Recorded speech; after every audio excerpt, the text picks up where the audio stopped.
വേദഗ്രന്ഥം പോലുള്ള ഒരു വേദഗ്രന്ഥം കൊണ്ടുവരാൻ, 10 അധ്യായങ്ങൾ കൊണ്ടുവരാൻ, ഒരധ്യായം ഖുർആനിലെ ഏറ്റവും ചെറിയ അധ്യായം അടക്കമുള്ള 3 ആയത്തുകൾ മാത്രമുള്ള ഒരധ്യായമെങ്കിലും ഈ ഖുർആനെ തുല്യമായി വെക്കുവാൻ നിങ്ങൾ കൊണ്ടുവരുമെന്ന് 14 നൂറ്റാണ്ടുകളായി വെല്ലുവിളിച്ചിട്ടും ഖുർആനിനെ പോലുള്ള ഖുർആനിലെ ഒരു അധ്യായത്തെ പോലുള്ള ഒരു അധ്യായം കൊണ്ടുവരാൻ പോലും ഖുർആനെ നിഷേധിക്കുന്ന ആളുകൾക്ക് സാധിച്ചിട്ടില്ല എന്നാണ്.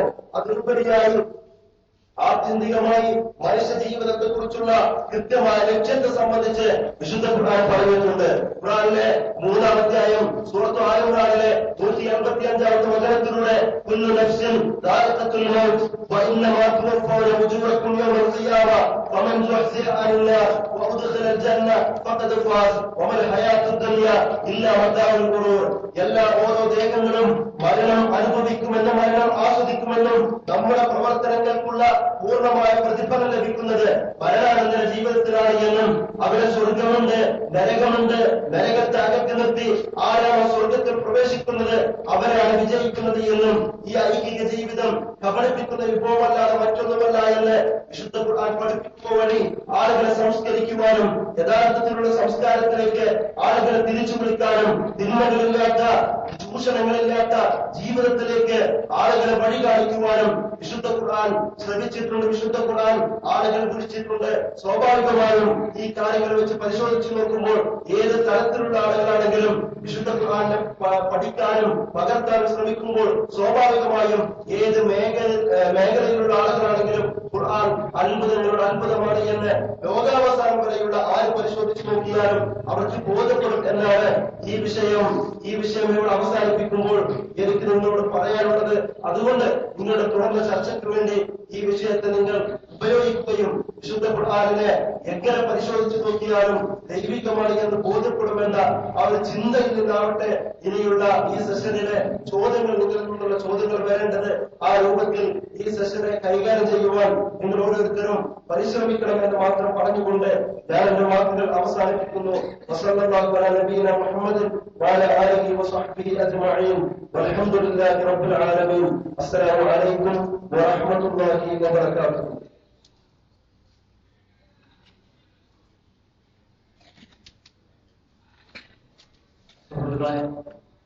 ഇനി നമുക്കുള്ളത് ഇതുമായി ബന്ധപ്പെട്ട സംശയങ്ങൾ ചോദിക്കാനുള്ള അവസരമാണ്.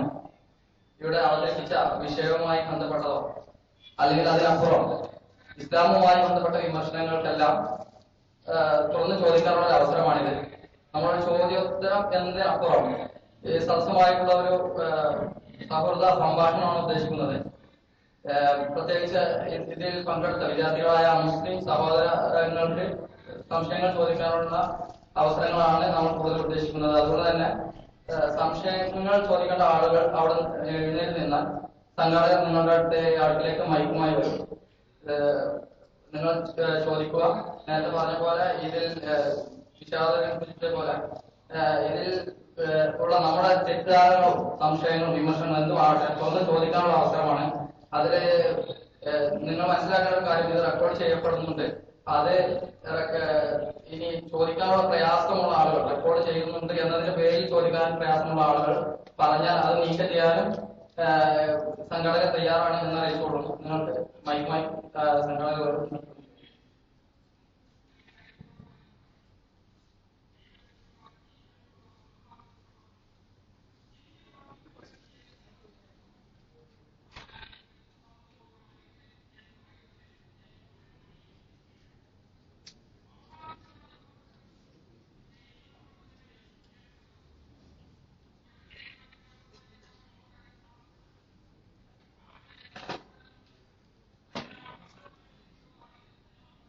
ചോദിക്കുന്ന ആളെ പരിചയപ്പെട്ടു.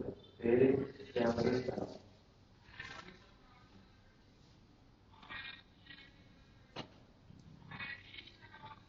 Sir, myself Dixit from Government RIT Kotte. So usually we say like in India, 3 Hindus they go and attack somewhere. It's not a terrorism, it's not a terrorist attack. Other side like 2 or 3 Muslims they go, they attack a guy or attack any organization. We say a terrorist attack. Recently that we say Bombay, Taj Mahal Hotel, it was this attack on that. It was really a big terrorist attack. Other side, I want to ask, like in Ayodhya, UP, that case is going on regarding masjid and temple, mosque and temple. So, you as a level of, at the level of judge at the High Court, an advisor at that level, what is your response and what should we do there? Like many have advised to make both the things, but they don't work there. So other than that, what will be your response? What will you do there?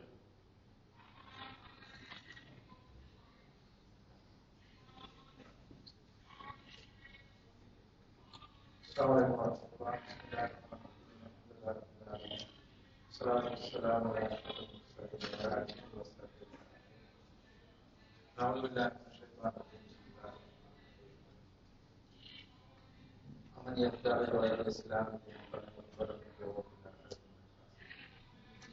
സഹോദരങ്ങൾ, ഖുർആൻ അത്ഭുതങ്ങളുടെ അത്ഭുതങ്ങളുടെ വിഷയമാണ് ഇവിടെ നമ്മുടെ മുന്നിൽ സമർപ്പിക്കപ്പെട്ടിട്ടുള്ളത്.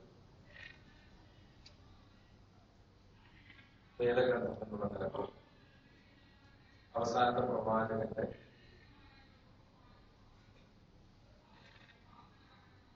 വൃത്താന്തം എന്നുള്ള നിലക്കും ഖുർആൻ വേറിട്ട് നിൽക്കുന്നു എന്ന സന്ദേശമാണ് നമ്മുടെ മുന്നിൽ സമർപ്പിക്കപ്പെട്ടിട്ടുള്ളത്. സ്വയം ദൈവികമെന്ന് അവകാശപ്പെടുന്ന ഒരു ഗ്രന്ഥം മാറ്റങ്ങളൊന്നുമില്ലാതെ നിലനിൽക്കുന്ന വേദഗ്രന്ഥം,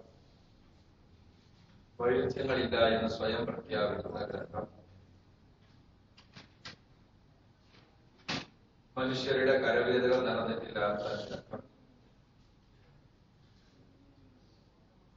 ശാസ്ത്രത്തിന്റെയും ചരിത്രത്തിന്റെയും അളവുകോലുകൾ വെച്ച് നോക്കുമ്പോൾ അതിൽ അബദ്ധങ്ങളൊന്നുമില്ല എന്ന് കൃത്യമായി മനസ്സിലാകുന്ന ഗ്രന്ഥം, പ്രവചനങ്ങൾ പൂർണ്ണമായും പൂർത്തീകരിക്കപ്പെട്ട ഗ്രന്ഥം, കൃത്യമായി മനുഷ്യർക്ക് നന്മതിന്മകളെ കുറിച്ചുള്ള അറിവ് നൽകുന്ന ഗ്രന്ഥം, മനുഷ്യ ജീവിതത്തിന്റെ ലക്ഷ്യത്തെക്കുറിച്ച് മരണാനന്തര ജീവിതത്തെക്കുറിച്ച് കൃത്യമായി മനസ്സിലാക്കി തരികയും ആ മരണാനന്തര ജീവിതത്തിലെ രക്ഷയുടെ മാർഗം കൃത്യമായി പറഞ്ഞു തരികയും ചെയ്യുന്ന ഗ്രന്ഥം, ഇതെല്ലാമാണ് ഖുർആൻ എന്ന കാര്യമാണ് ഇവിടെ സംക്ഷിപ്തമായി വിശദീകരിക്കപ്പെട്ടിട്ടുള്ളത്. ഇനി വിഷയകമായ ഇന്ററാക്ഷനാണ് നടന്നത്. ഇവിടെ നമ്മുടെ സുഹൃത്ത് ചോദിച്ചതുപോലെയുള്ള പ്രസക്തങ്ങളായ ചോദ്യങ്ങൾ ചോദിച്ചുകൊണ്ട് നിങ്ങൾക്ക് ഇന്ററാക്റ്റീവ് സെഷനെ കൂടുതൽ സജീവമാക്കണം എന്ന് ഞാൻ ആമുഖമായി Should I answer in English or Malayalam? You cannot comprehend Malayalam, is it? Our friend's question is, if I am appointed there in Allahabad High Court, what should be my verdict on Babri Masjid Ayodhya issue? According to Indian Penal Code, our nation has been built upon the Constitution developed on 15th August 1947. Before emerging or evolving our Constitution, so many things had been happened over here. But on the basis of that, no verdicts can be possible after independence. Because after independence only our constitution has been implemented. So on the basis of constitution, I will give a verdict. What will be the verdict on the basis of that constitution? On 15th August 1947, what was there? Babri Masjid was there. All agree that. After that, after 15th 1947, after 15th August 1947, some conflicts were there. Conflicts happened there. On the basis of that, case was going on until the destruction of the mosque. So,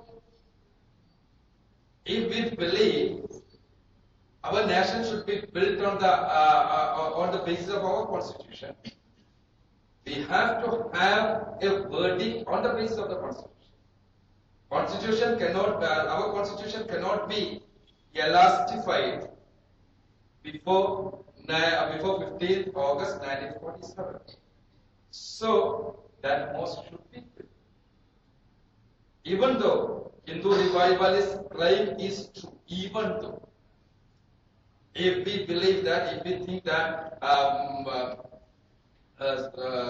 before 5 or 6 centuries, or some centuries ago, Babur destructed a temple over there and he built a mosque there. Even though it is true, a person, a judge who is giving verdict on the basis of our constitution cannot be given a verdict on the basis of that that which was happened centuries ago before constitution and our constitution. So our verdict should be on the basis of the constitution. So the verdict will be Barbarian mosque should be there and Muslims should be allowed to worship.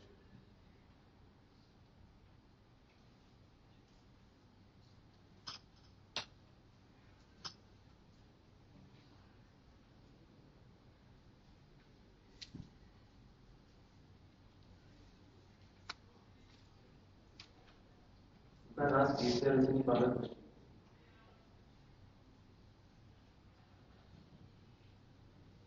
Sir, till now there is no solution for it.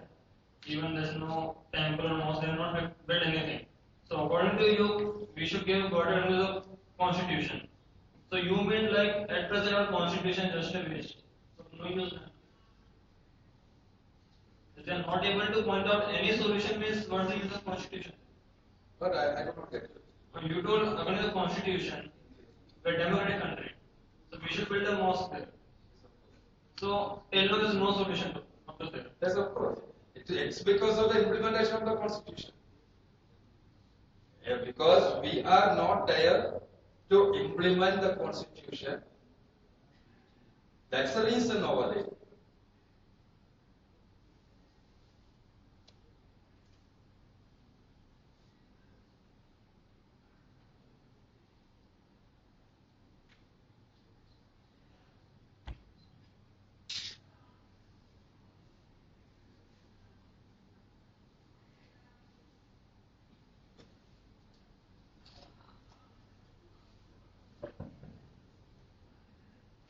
My name is Aditya. I'm from LPS, Kanpur. What I want to ask about is like I believe in the concept of single God, but something I find that not that satisfying is we talk about there's a concept of vegetarian in Hindus. I'm a non-vegetarian, but I kind of agree to that, like because animals also have some, like if I have a pet, that pet loves me. They come to me and stays with me. So it has a kind of feelings towards me. So how can you actually, how does this concept of killing animals and eating them?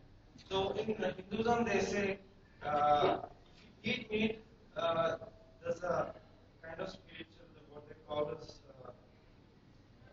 സാത്വികത്വം നഷ്ടപ്പെടും അങ്ങനെ ഒരു പ്രയോഗമുണ്ട്. So how do you? It's also a very good question. Hinduism പറയുന്നത്, let me explain in Malayalam. Hinduism പറയുന്നത് vegetarianism ആണ് നല്ലത്, അല്ലെങ്കിൽ non vegetarian food കഴിച്ചാൽ സ്വാധീനം നഷ്ടപ്പെടുന്ന. എന്നാൽ ഇപ്പൊ നമുക്ക് തന്നെ അനുഭവപ്പെടുന്ന നമുക്ക് പെൻസൽ ഉണ്ടാവുമ്പോൾ അവർക്ക് ഒരുതരം ഫീലിംഗ് ഉണ്ട്. ആ ഫീലിങ്സ് കൊണ്ട് തന്നെ ജന്തുക്കൾക്ക് ഫീലിംഗ് ഉണ്ടെന്നുള്ള ഉറപ്പാണ്. അപ്പൊ ആ ഫീലിംഗ് ഉള്ളത് കൊണ്ട് തന്നെ അവയെ കൊണ്ടു തിന്നുന്നത് ശരിയല്ലല്ലോ എന്നാണ്.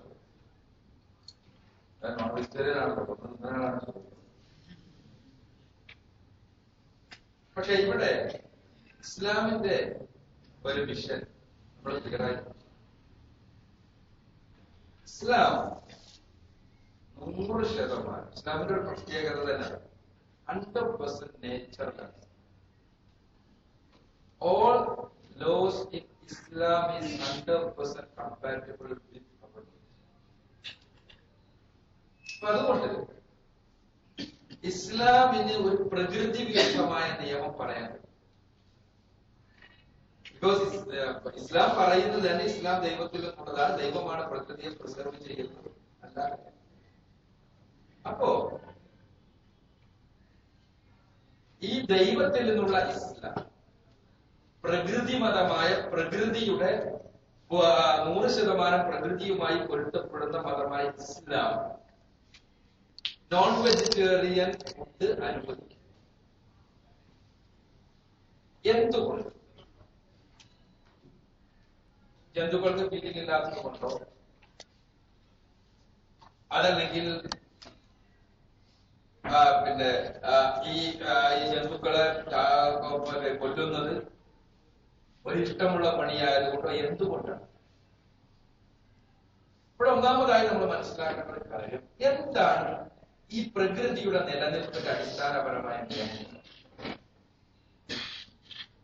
ഈ പ്രകൃതിയുടെ നിലനിൽപ്പിന്റെ ഒരു അടിസ്ഥാന നിയമം, നിങ്ങൾ എക്കോളജി പഠിച്ചിട്ടുള്ള ആളുകളാണ്. എക്കോസിസ്റ്റത്തെ കുറിച്ച് എക്കോസിസ്റ്റത്തിൽ പ്രൈമായിട്ടുള്ള അടിസ്ഥാനപരമായ എനർജി സോഴ്സ് നമ്മളെ ഭൂമിയെ സംബന്ധിച്ചിടത്തോളം സൂര്യന്റെ എനർജി നമുക്ക് പറ്റുന്ന രൂപത്തിൽ കൺവേർട്ട് ചെയ്യുക, ഭൂമിക്ക് പറ്റുന്ന രൂപത്തിൽ കൺവേർട്ട് ചെയ്യുക എന്ന ദൗത്യമാണ് നമ്മൾ അവയെ കുറിച്ച് പറയും പ്രൊഡ്യൂസേഴ്സ്.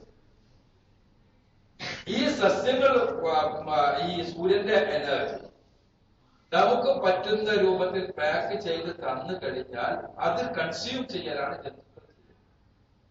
ആ കൺസ്യൂമേഴ്സ് ആണ് ജന്തുക്കൾ. കൺസ്യൂമേഴ്സിനെ നമ്മൾ ഒരു ഘട്ടമായിട്ടല്ല പഠിക്കുന്നത്, 2 ഘട്ടമായിട്ടാണ്. ഒന്ന് പ്രൈമറി കൺസ്യൂമേഴ്സ്, ഒന്ന് സെക്കൻഡറി കൺസ്യൂമേഴ്സ്. പ്രൈമറി കൺസ്യൂമേഴ്സ് ചെയ്യുന്ന പണി സസ്യങ്ങളില് നമുക്ക് വേണ്ടി പാക്ക് ചെയ്ത എനർജിയെ അവ ഏറ്റെടുക്കും, അല്ലെങ്കിൽ അവ പഠിക്കും. സെക്കൻഡറി കൺസ്യൂമേഴ്സിന് പ്രൈമറി കൺസ്യൂമേഴ്സിന് തിന്നുകൊണ്ട്, അല്ലെങ്കിൽ അവയിൽ നിന്നാണ് സെക്കൻഡറി കൺസ്യൂമേഴ്സ്. ഇതൊരു പ്രകൃതി നിയമം. നമ്മള് ശരിക്കും വെജിറ്റേറിയനിസം എന്നത് 100% വെജിറ്റേറിയനിസം എന്നുള്ളത് ദൈവത്തിൽ നിന്നുള്ളതാണെന്ന് നമ്മൾ വിചാരിക്കാം. എങ്കിൽ ദൈവം സിംഹത്തെ സൃഷ്ടിക്കാൻ പാടില്ല, ദൈവം കടുവയെ സൃഷ്ടിക്കാൻ പാടില്ല, ദൈവം കരടിയെ സൃഷ്ടിക്കാൻ പാടില്ല. വെജിറ്റേറിയനിസം പറഞ്ഞാൽ പട്ടിണി കിടന്ന് ചാവുന്നല്ല വേണമെന്ന് ചെയ്യാം. അപ്പോ പ്രകൃതിയുടെ ഒരു നിയമമാണ് പരസ്പരം കൊന്നും തിന്നും നിലനിൽക്കുക എന്നത്. അതിൽ പ്രകൃതി വിരുദ്ധമായ യാതൊന്നും ഉണ്ടാവാൻ പാടില്ല. ഇനി അതിന്റെ നെക്സ്റ്റ് സ്റ്റെപ്പ് നമ്മൾ ആലോചിക്കേണ്ടത് ആ പ്രകൃതിയിൽ മനുഷ്യന്റെ സ്ഥാനം എവിടെയാണ്? ഈ എക്കോസിസ്റ്റത്തിൽ മനുഷ്യന്റെ സ്ഥാനം. അവിടെ മനുഷ്യന്റെ സ്ഥാനം നോക്കണമെങ്കിൽ നിങ്ങൾക്ക് മനുഷ്യന്റെ ഫിസിയോളജി, അനാട്ടമി ഒന്ന് പരിശോധിക്കാം. ഒന്നാമത് നമ്മൾ ആദ്യം പരിശോധിക്കേണ്ട നമ്മളെ പല്ലാണ്. പല്ലിന്റെ പ്രത്യേകത ജന്തുക്കളുടെയും ജന്തുക്കളിൽപ്പെട്ട സസ്യബുക്കുകളുടെയും മാംസബുക്കുകളുടെയും പല്ല് പരിശോധിക്കും. ആ 2 തരം പല്ല് മനുഷ്യനെ പഠിച്ചുകൊണ്ടാക്കി. പൂച്ചന്റെ പല്ല് നോക്കിയാൽ, അല്ലെങ്കിൽ കടുവയുടെ പൂർണ്ണമായ മാംസബുക്ക് കടുവന്റെ പല്ല് നോക്കിയാലും ആടിന്റെ പല്ല് നോക്കിയാലും നമുക്ക് കാണാൻ കഴിയുന്ന 2 തരം പല്ല് മനുഷ്യന്റെ പ്രായമാണ്. മനുഷ്യന്റെ ഇൻഡസ്ട്രിയൽ സിസ്റ്റം പരിശോധിക്കും, ഡൈജസ്റ്റീവ് സിസ്റ്റം. ഈ ഡൈജസ്റ്റീവ് സിസ്റ്റത്തിൽ നമ്മൾ കാണുന്നത് മനുഷ്യന് സസ്യഭക്ഷണവും ദഹിപ്പിക്കാൻ പറ്റും, അതേപോലെ തന്നെ ജന്തുഭക്ഷണം. ഇങ്ങനെ പടച്ചവൻ മനുഷ്യനെ സൃഷ്ടിച്ചത് അങ്ങനെയാണ്. അപ്പൊ അതുകൊണ്ട് തന്നെ മനുഷ്യന്റെ പ്രകൃതി എന്താണ്? 2 മാത്രമാണ്. അപ്പോ പ്രകൃതിപരമാണ് ഒന്ന്. രണ്ടാമത്തേത് 100% വെജിറ്റേറിയനിസം എന്നത് ലോകത്തുള്ള എല്ലാ മനുഷ്യർക്കും ഒരിക്കലും പ്രായോഗികമാക്കാൻ സാധ്യമല്ല. കാരണം എങ്ങനെയായിരുന്നാലും ഈ പ്രൊഡ്യൂസേഴ്സിനെ മാത്രം ആശ്രയിച്ചുകൊണ്ട് നിലനിൽക്കുവാൻ മനുഷ്യന് കഴിയില്ല. മനുഷ്യന് ആവശ്യമായ പ്രോട്ടീൻ കാര്യങ്ങളെല്ലാം നൽകാൻ ഒരാൾക്ക് ചിലപ്പോൾ നൽകാൻ പറ്റും. ഈ ലോകത്തുള്ള 800 കോടി മനുഷ്യന്മാർക്ക് മുഴുവനും നൽകുവാൻ ലോകത്തെ സസ്യസമ്പത്തിന് കഴിയില്ല. അപ്പൊ രണ്ടാമതായി പ്രകൃതി വിരുദ്ധം. മൂന്നാമതായി ഇവിടെ പറഞ്ഞ പ്രധാനപ്പെട്ട പോയിന്റ് ഹീലിംഗ്. യഥാർത്ഥത്തിൽ ജീവനെ കുറിച്ച് നമ്മൾ പഠിക്കുമ്പോൾ ജീവന്റെ അടിസ്ഥാനപരമായ ഘടകം എന്താണ്? സെല്ലാണ്, സിംഗിൾ സെൽ. ഈ സിംഗിൾ സെല്ല് മുതൽ ഓരോ തലങ്ങളെടുത്ത് പരിശോധിച്ചാലും എല്ലാറ്റിനും അവരുടെ തലങ്ങളിൽ ഹീലിംഗ് ഉണ്ട് എന്നതാണ് പുതിയ പഠനം. ഇപ്പൊ സസ്യങ്ങളാണെങ്കിൽ സസ്യത്തിൽ നമ്മൾ മഴുവെടുത്തുകൊണ്ട് ഒരു മരം വെട്ടുമ്പോ മരം ഹീൽ ചെയ്യുന്നു എന്നാണ് പുതിയ പഠനം. ഫീൽ ചെയ്യാൻ തലച്ചോറ് നെർവസ് സിസ്റ്റം ഉണ്ടോ എന്ന് ചോദിച്ചില്ല. പക്ഷെ അവയുടേതായ തലങ്ങളിലുള്ള ഒരു ഫീലിംഗ് ഉള്ളതാണ്. അപ്പൊ സസ്യങ്ങളിൽ നിങ്ങൾക്കറിയാവുന്നതാണ്, നമ്മുടെ നാട്ടുകാർ പോലും പറയുന്ന ഒരു കാര്യമാണ്, നമ്മളെ നേരെ മുറ്റത്തുള്ള മാവ് നന്നായി കായ്ക്കും, അല്ലെങ്കിൽ മുറ്റത്തുള്ള തെങ്ങ് നന്നായി കായ്ക്കുന്നു കുറച്ച് ദൂരെയുള്ള തെങ്ങിനേക്കാൾ. അവിടെ എന്താ പറയാ? സാധാരണ ആളുകളുടെ സ്പർശമുള്ളത് കൊണ്ടാണ്, ആളുകളുടെ വർത്തമാനം ഉള്ളത് കൊണ്ടാണ്, ആളുകളുടെ പെരുമാറ്റം. ആ പഴയ ആളുകൾ പഴമക്കാർ പറയുന്നത് എന്താണ്? ആളുടെ പെരുമാറ്റം ഉണ്ടാകുമ്പോൾ സസ്യത്തിന് വളം കിട്ടുന്നില്ല, പക്ഷേ ഒരു ഫീലിംഗ് പ്രൊഡ്യൂസ്.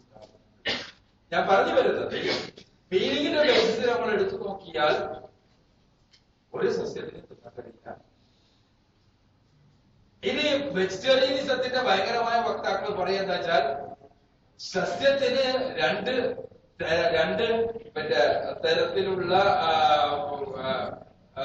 സെൻസസ് ഉള്ളു. മനുഷ്യന് ബാക്കി ജന്തുക്കൾക്ക് 5 സെൻസസ് ഉണ്ട്. അതുകൊണ്ട് തന്നെ 2 സെൻസസ് മാത്രമുള്ള സസ്യത്തിനെ കൊല്ലുക എന്നത്, അല്ലെങ്കിൽ സസ്യത്തിന് ഫീൽ ചെയ്യുക എന്നത് അത്ര വലിയ ഒരു ഹ്യൂമൻ അല്ല. അത് യഥാർത്ഥത്തിൽ ശരിയല്ലല്ലോ. ഒരാൾക്ക് ഒരു മനുഷ്യനാണെങ്കിലും നമ്മൾ ആലോചിച്ച് നോക്കുക, കണ്ണും കാതും ഒന്നും കേൾക്കാത്ത ഒരാളെ ഉപദ്രവിക്കുന്നതാണോ, അതല്ല ഉള്ള ഒരാളെ ഉപദ്രവിക്കുന്നതാണോ കൂടുതൽ അപകടം, അല്ലെങ്കിൽ കൂടുതൽ മോശം? കണ്ണും കാതും കേൾക്കാത്തൊരു മനുഷ്യനെ ആണ് നമ്മൾ ഉപദ്രവിക്കുന്നത്. ആകെ 2 സെൻസ് ഇല്ല എന്നുള്ളതുകൊണ്ട് ആ ഉപദ്രവം ന്യായീകരിക്കപ്പെടാൻ പാടില്ലല്ലോ എല്ലാവരും. അപ്പൊ അതുകൊണ്ടല്ല അത് അടിസ്ഥാനരഹിതമാണ്. അതേസമയം നമ്മൾ മനസ്സിലാക്കേണ്ട ഒരു കാര്യം, ഇസ്ലാം അവിടെ പ്രകൃതിപരമായ ഒരു കാര്യത്തെ ഹ്യൂമനൈസ് ചെയ്യും. ഇസ്ലാം കൊണ്ടുവന്നൊരു നിയമമല്ല മാംസഭക്ഷണം കഴിക്കണം. എന്നും ഏത് കാലത്തും മനുഷ്യരുണ്ടായിട്ടുള്ളതാണ്. ഇന്ത്യയിലൂടെ ഹിന്ദുമതത്തിലൊന്നും അതില്ല കേട്ടോ സത്യത്തിൽ. അത് പിൽക്കാലഘട്ടത്തിൽ ബുദ്ധമതം വന്നതിന് ശേഷം ബുദ്ധമതത്തിന്റെ സ്വാധീനം കൊണ്ട് ഹിന്ദുക്കൾ പിൽക്കാലഘട്ടത്തിൽ ഉണ്ടാക്കിയ ആചാരം മാത്രമാണ് ഈ അഹിംസ. ഹിന്ദുമതത്തിലെ ഒരു അടിസ്ഥാനപരമായ വേദങ്ങൾ പ്രകാരമുള്ള ഒരു അടിസ്ഥാനപരമായ ആരാധന ഈ യാഗത്തിൽ കാര്യമായിട്ടുള്ളത് പിന്നെ കൊല്ലല് തന്നെ. അത് പലതരം അശ്വമേധ യാഗം മുതൽക്ക് പശുമേധ യാഗം വരെയുള്ള യാഗങ്ങളുണ്ട്. അപ്പോ ഈ യാഗങ്ങളിലെല്ലാം കൊല്ലുന്നുണ്ട്, അത് വേറെ വിഷയം. ഞാൻ പറഞ്ഞു വരുന്നത് എന്താണെന്ന് വെച്ചാൽ ഈ പ്രകൃതിപരമായ കാര്യത്തെ ഹ്യൂമനൈസ് ചെയ്യുന്നത് എങ്ങനെയാണ് ഇസ്ലാം? ഒരു ജന്തുവിനെ നമ്മൾ കൊല്ലുകയാണ്, ആ ജന്തുവിന് അനുഭവിക്കാത്ത തരത്തിലാകണം. പിന്നെ ജന്തുവിനെ തിന്നാമെന്ന് പഠിപ്പിക്കുന്നിടത്ത് ഭക്ഷണത്തിന്റെ കാര്യത്തിൽ അടിസ്ഥാനപരമായ ഇസ്ലാമിന്റെ നിയമം തന്നെ നിങ്ങൾ തിന്നോളൂ കുടിച്ചോളൂ, പക്ഷേ അമിതമാകാൻ പാടില്ല. നിങ്ങൾ ഒരിക്കലും തന്നെ ജന്തുക്കളെ കൊല്ലുന്നതാണെങ്കിലും നിങ്ങളുടെ ഭക്ഷണ പദാർത്ഥമാണെങ്കിലും എല്ലാം അമിതത്വമാകാൻ പാടില്ല. നിങ്ങൾ പ്രകൃതിയിൽ നിന്ന് നിങ്ങൾ കൊടുക്കുന്നത് നിങ്ങളുടെ ഭക്ഷണം നിങ്ങളുടെ നിലനിൽപ്പിന് വേണ്ടിയാകാം, ഒരിക്കലും നിങ്ങൾ അനാവശ്യമാക്കാൻ പാടില്ല. സുഖ പറഞ്ഞു, നിങ്ങൾ ഭക്ഷണം കഴിക്കുമ്പോൾ ഒരു വറ്റ് നിലത്ത് വീണാണെങ്കിൽ അതുപോലും ചെയ്യാം. ഒരു വറ്റ്, ചോറിന്റെ ഒരു വറ്റ് അത് നിലത്ത് വീണത് പോലും വെറുതെ കളയരുത്. അതിന് കേടുവന്ന ഭാഗം അല്ലെങ്കിൽ പിന്നെ എന്തൊരു ചളിയായ ഭാഗം ഉണ്ടെങ്കിൽ അത് കെടുത്തിട്ട് നിങ്ങൾ തിന്നോളൂ. ഒരു വറ്റോണ്ടൊന്നും ലോകമായിട്ടുണ്ടായിട്ടില്ല. പക്ഷേ നമ്മൾ അറിയേണ്ട ഒരു സത്യം, നമ്മൾ വേസ്റ്റ് ആക്കുന്ന ഭക്ഷണം പാവപ്പെട്ട മനുഷ്യരുടെ ഭക്ഷണമാണ്. ലോകത്തിൽ നിന്ന് നിർമ്മിക്കപ്പെടുന്ന ഭക്ഷണത്തിൽ 1/3 വേസ്റ്റ്. നമ്മൾ അഹങ്കാരത്തിലുണ്ട് അല്ലെ? 5 സ്റ്റാർ ഹോട്ടലിൽ പോയാൽ ആ 5 സ്റ്റാർ ഹോട്ടലിൽ നമ്മൾ ഭക്ഷണം കഴിക്കുന്നത് ഇത്ര, വെറുതെ ഇത്ര അല്ലെ? അങ്ങനെയാണല്ലോ ഇതിന്റെ നിയമം. നമ്മൾ ഈ ഭക്ഷണം നമ്മൾ അറിയേണ്ടത് സത്യം, സോമാലിയെ പോലെയുള്ള സ്ഥലങ്ങളിൽ നമ്മൾ ചിത്രങ്ങൾ കണ്ടാൽ നമ്മൾ ഞെട്ടി കരഞ്ഞു പോകും. ഒരിക്കൽ ഭക്ഷണത്തിന് വേണ്ടി പട്ടികളോട് കടിപിടി കൂടുന്ന കൊച്ചുമക്കൾ, ആ മക്കൾക്ക് ഭക്ഷണം. അപ്പൊ ഞാൻ പറഞ്ഞു വരുന്നത് ഭക്ഷണം അമിതമാകാൻ പാടില്ല. അവിടെ അതേപോലെ തന്നെ കൊല്ലപ്പെടുകയാണ്, മാന്യമായിട്ടാകണം. അതിനെ മാന്യമായിട്ട് നിങ്ങൾ വേറെ ഒരു ജന്തുവിനെ കൊല്ലുന്നത് ജന്തു കാണാൻ പാടില്ല.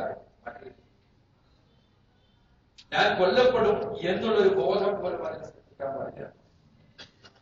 നിങ്ങൾ ആയുധം കാണിച്ചതിനെ പേടിപ്പിക്കാൻ പാടില്ല.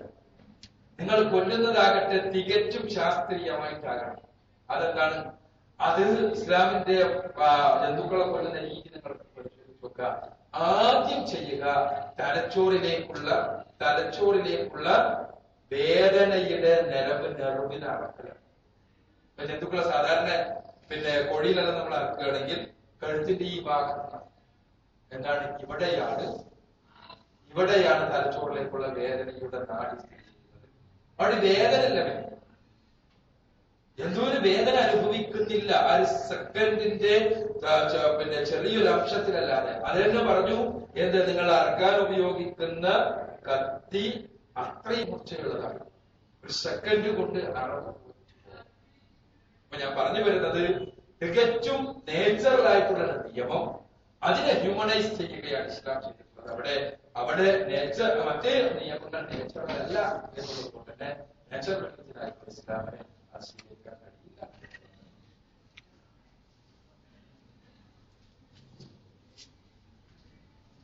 അടുത്ത അവസരം പെൺകുട്ടികൾക്കാണ്.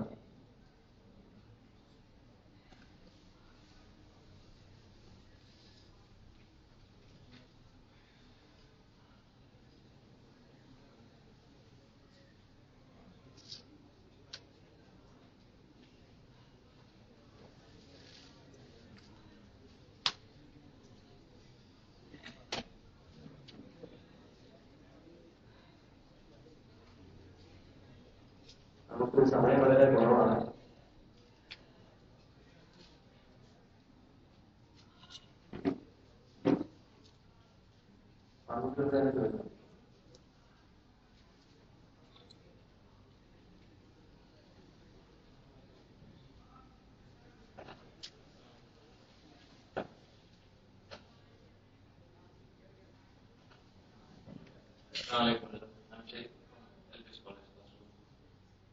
ടോപ്പിക് അത്ഭുതങ്ങളുടെ അത്ഭുതങ്ങളാണ്. നമ്മുടെ ഈ സാഹചര്യത്തിൽ നമ്മൾ പൊതുവെ കണ്ടുവരുന്നതാണ്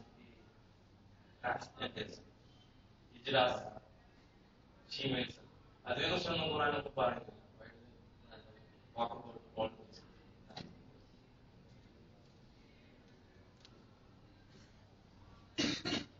It's also a very important question. Why don't Quran tell anything about hijrah? ഹിജ്റയെ കുറിച്ച് ഖുർആനൊന്നും പറയുന്നില്ല. എന്താണ് ഈ ഹിജ്റ? നമുക്കെല്ലാവരും തെറ്റിദ്ധാരണ. അതിന് പ്രത്യേകിച്ച് LGBT ഓരോ പ്രസ്ഥാനങ്ങൾ വന്നപ്പോൾ നമ്മളിലെല്ലാം ഉണ്ടാക്കിയൊരു തെറ്റിദ്ധാരണ എന്താണെന്ന് വെച്ചാൽ ഹിജ്റ എന്ന് പറഞ്ഞാൽ മൂന്നാമത്തെ സെക്സാണ്. ഹിജ്റ എന്ന് പറഞ്ഞാൽ സത്യത്തിൽ യഥാർത്ഥത്തിൽ ഒരു അംഗവൈകല്യം മാത്രമാണ് ഹിജ്റ. മനുഷ്യന് കൈയില്ലാതാകുന്നത് പോലെ, ആണിന് കൈയില്ലാതാകുന്നത് പോലെ, കണ്ണില്ലാതാകുന്നത് പോലെ, നാവില്ലാതാകുന്നത് പോലെ ലൈംഗികമായ ശേഷി ഇല്ലാതെ ജനിക്കുന്ന ആൺകുട്ടികളോ പെൺകുട്ടികളോ ആണ് അതുകൊണ്ട് തന്നെ അത് പ്രത്യേകമായി എടുത്തു പറയേണ്ട ഒരു പ്രശ്നമല്ല.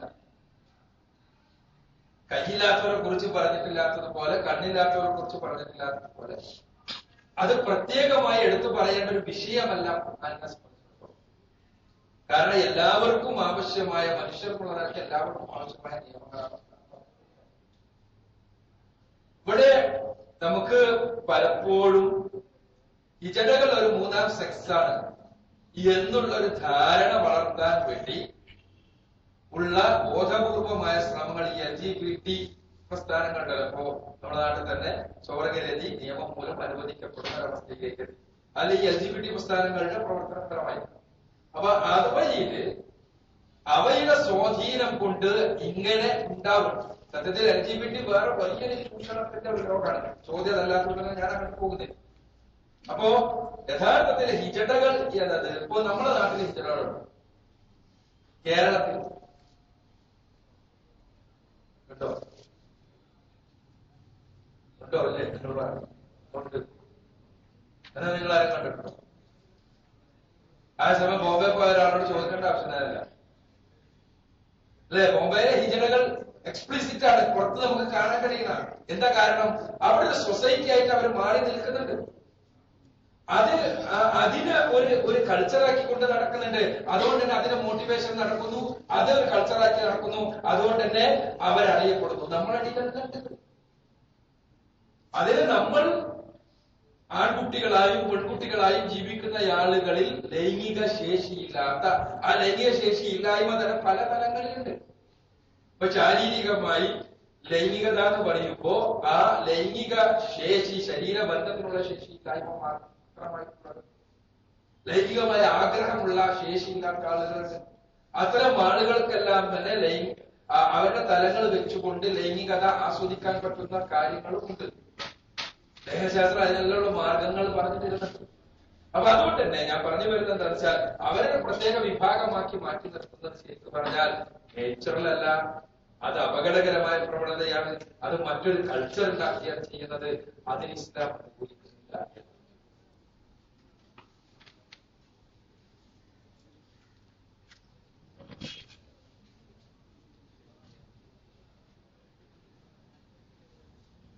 എന്റെ പേര് വിജേഷ്, ഞാൻ CT ബിടെക് പഠിക്കുന്നു. എനിക്ക് ചോദിക്കാനുള്ള പ്രശ്നമാണ്, ഇപ്പൊ ഭൂമിയിലിപ്പോ മനുഷ്യരെ സൃഷ്ടിക്കപ്പെട്ടു, മനുഷ്യന്മാരെ ദൈവമാണ് സൃഷ്ടിച്ചു പറഞ്ഞു. അപ്പം ഇങ്ങനൊരു ചോദ്യത്തിനകത്ത് ഇപ്പം ആ ഒരു ദൈവത്തെ ഇപ്പം ഈ ഭൂമിയിലെ എല്ലാ കാര്യങ്ങളും സൃഷ്ടിച്ച എല്ലാത്തിനും പിന്നിൽ എന്തെങ്കിലും ഒരു ഫോഴ്സ് എന്ന് വിചാരിക്കാം. അങ്ങനെ ഒരു ഫോഴ്സ് ഉണ്ടാവാൻ മതിയാക്കാം. പക്ഷെ ആ ഫോഴ്സിനകത്ത് ആ ഒരു ഏക ദൈവത്തെ സൃഷ്ടിച്ചതിന് പിന്നില് അതിനെ സൃഷ്ടിച്ച വേറൊരു ദൈവം എന്ത് വിചാരിക്കാം ഉണ്ടാവാൻ മതിയാവും. ഈ ഒരു ചോദ്യം ഞാൻ താങ്കളുടെ പരിപാടിയിൽ കണ്ടു. അപ്പൊ അതിനകത്ത് താങ്കൾ ഉത്തരം പറഞ്ഞതില് പിന്നെ ഇലക്ട്രോണിക്സിന്റെ കേസ് ട്വൽനാച്ചറിനെ കുറിച്ചൊക്കെ പറയണ്ടേ. പിന്നെ ഈ പ്രപഞ്ചത്തില് എന്ത് സൃഷ്ടിക്കപ്പെടുകയാണെങ്കിലും ഒരു ഇണകളെ കാര്യത്തിനെ കുറിച്ച് പറയണ്ടേ. അങ്ങനെ ദൈവത്തിന്റെ കാര്യം പറയുമ്പോൾ താങ്കൾ പറയുന്നത് ദൈവം ഏകനാണ്. ഈ ദൈവം ഏകനാണെന്നുള്ള ഈ ഒരു കൺസെപ്റ്റ് വരുന്നത് ഈ ഖുർആൻ ഒരു ദൈവിക ഗ്രന്ഥാണെന്ന് പറഞ്ഞ് പിന്നെ ദൈവിക ഗ്രന്ഥാണെന്ന് സ്വയം പരിചയപ്പെടുത്തുന്ന ആ ഗ്രന്ഥത്തില് ദൈവം ഏകനാണെന്ന് പറയുന്നുണ്ട്. ആ ഒരു കാരണം കൊണ്ടല്ല താങ്കൾ ദൈവം ഏകനാണെന്ന് പറയുന്നത്. അല്ലാതെ ദൈവം ഏകനാണെന്ന് പറയാൻ വേണ്ടി വല്ല സയന്റിഫിക് എവിഡൻസ് എന്തെങ്കിലും ഉണ്ടോ? അതെങ്ങനെ നമുക്ക് പ്രൂവ് ചെയ്യാൻ പറ്റും?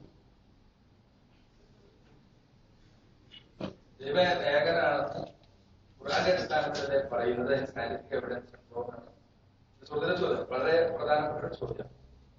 യഥാർത്ഥത്തിൽ ഖുർആന്റെ ബേസിസിൽ ആണ് ഞാൻ ദൈവം ഏകനാണെന്ന് പറയുന്നത്. ദൈവത്തെ കുറിച്ച് എന്ത് പറയണമെങ്കിലും ദൈവത്തിൽ നിന്നുള്ള ഒരു അറിവുണ്ടാകണം എന്നുള്ളത് അടിസ്ഥാനപരമായ വസ്തുതയാണ്, അടിസ്ഥാനപരമായ കാര്യമാണ്. ദൈവത്തെ കുറിച്ച് ദൈവം തന്നാൽ എന്താണ് നമ്മൾ ആദ്യം അവിടെ നിന്നാണ് തുടങ്ങുന്നത്. സൃഷ്ടാവ് വളരെ ബേസിക് ആയിട്ടുള്ള നിർവചനം നമുക്ക് കൊടുക്കാം. സൃഷ്ടാവ് എല്ലാം സൃഷ്ടിക്കാം. എല്ലാം എന്ന് പറഞ്ഞാൽ അല്ലാന്ന് പറഞ്ഞാൽ ഈ പ്രപഞ്ചം എന്ന് പറഞ്ഞാൽ മെറ്റീരിയൽ വേൾഡ്. അപ്പൊ മെറ്റീരിയൽ വേൾഡ് സൃഷ്ടിച്ചവനാണ് ദൈവമെങ്കിൽ അപ്പൊ അവന് ആരാകണം? മെറ്റീരിയൽ ആകാൻ പാടില്ല എന്നുള്ളത് സയന്റിഫിക് ആണല്ലോ. മെറ്റീരിയൽ വേൾഡ് സൃഷ്ടിച്ചവൻ മെറ്റീരിയൽ ആവാൻ പാടില്ല. അഥവാ മാറ്ററിന്റെ ഗുണങ്ങൾ അവനുണ്ടാവാൻ പാടില്ല. അപ്പൊ മെറ്റീരിയൽ അല്ലാത്ത ഒരു സാധനം, മാറ്ററിന്റെ ഗുണങ്ങൾ ഇല്ലാത്ത ഒരു സാധനം ഉണ്ടാവണം. അതിനെ കുറിച്ച് കൺസീവ് ചെയ്യാൻ നമ്മളെടുത്ത് വരുന്ന മാർഗം അടുത്തൊരു സയൻസ്. അതിന് കോംപ്രിഹെൻഡ് ചെയ്യാൻ ഡയറക്റ്റ് ആയിട്ട് ഇപ്പൊ നമ്മള് ഒരു സയന്റിഫിക് അനാലിസിസ് നടത്തും. ഏത് കാര്യമാണെങ്കിലും നമ്മൾ ബിടെക്കിൽ പഠിക്കുന്നു അല്ലെ? ആ ബിടെക് ആണെങ്കിൽ നിങ്ങൾ പിന്നെ ഒരു ഏത് കാര്യമാണെങ്കിലും ഇപ്പോ മെക്കാനിക്കൽ എഞ്ചിനീയറിംഗ് പഠിക്കുകയാണെങ്കിൽ അതിന് ഓരോ മെഷീൻസിനെ കുറിച്ച് പഠിക്കുമ്പോൾ നമ്മുടെ സയന്റിഫിക് അനാലിസിസ്, ആ അനാലിസിന്റെ ബേസിലാണ് അത് മനസ്സിലാക്കുന്നത്. അനാലൈസ് ചെയ്യണമെങ്കിൽ എന്ത് വേണം? ഈ മെഷീൻസിലെ കോമ്പോണന്റ്സ് എല്ലാം തന്നെ നമുക്ക് അനലൈസ് ചെയ്യാൻ പറ്റുന്ന രൂപത്തിലാകണം, അല്ലെ? അതേസമയം ഇവിടെ മെറ്റീരിയൽ അല്ലാത്ത പടച്ചവൻ സ്രഷ്ടാവ്, ആ സ്രഷ്ടാവിനെ നമുക്ക് അനലൈസ് ചെയ്യാൻ വല്ല മാർഗമുണ്ടോ? മാർഗമല്ല. കാരണം മെറ്റീരിയൽ അല്ലാത്ത ഒരു സാധനത്തിൽ അനലൈസ് ചെയ്യാൻ